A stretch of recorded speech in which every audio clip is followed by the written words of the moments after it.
Here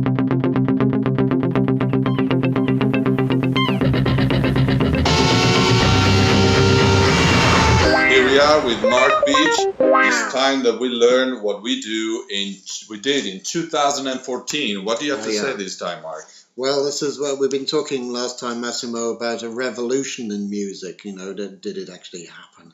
And, up to a point, as they say, Lord Copper, we predicted a lot of things.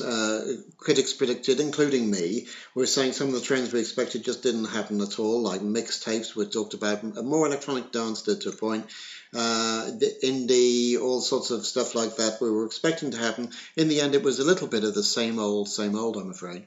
So what happened instead of this revolution? Yeah, exactly. So instead, what we had was like a lot of acclaimed music that we had in 2014 going into 15 isn't really so revolutionary at all.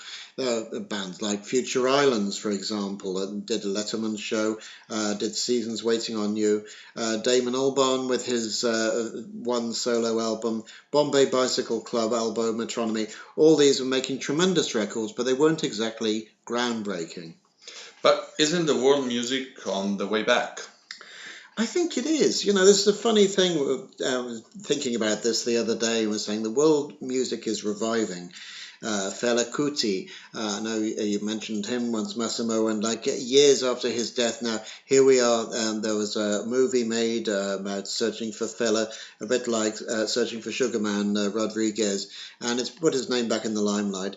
From Mali, there's Tini Rurin, there's Staff Mandabili from Congo, all putting world music firmly back on the map again.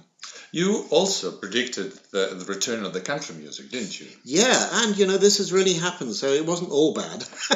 There was some stuff that did happen. So anybody you want to mention? Well, Casey Musgrove's wonderful album, Same Trailer, Different Park, which I've been playing all year, Caitlin Rose, many more.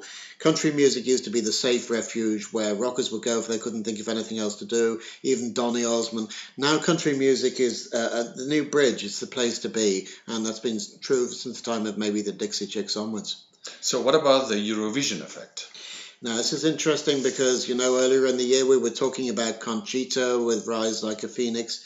She hasn't quite risen like a phoenix like she might do. The singing nun, who has made a rather tacky version of Like a Virgin.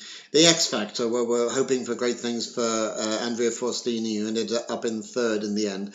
Europop is back, but it's still got some way to go. So you will consider Andrea Faustini a Europop? Well, yeah. You did it in England. It's a Europop sound, which is the thing, and they're all making music having won or come near to winning awards in TV shows. So is Ben the winner as well, Europop?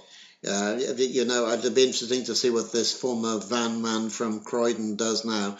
There'll be lots of speculation on how he'll go from this. I'm sure that Simon Cowell isn't very happy. He thought that Fleur East was a shoe-in for the win, but I could imagine she's going to do well too. Okay, so what recommendation are you going to give us right now? Well, the things that are out right now that you can buy, then an album that has been on my lips for quite some time is the War on Drugs album there from Pennsylvania. Adam Grandiciel is the main man there. He's made a breakup album. Sounds rather depressing really, but it's certainly the best breakup album I've heard since maybe Bon Iver. Of the others, just very briefly, Beck, Aphex Twin, good albums of the year. Damon Albarn we've mentioned already. It's a fascinating time for music. Okay, well, we should look forward to hear all of those and, up to a good year. Indeed, yes, and on to the next one. Thanks very much indeed. Thanks, okay. Massimo. Welcome.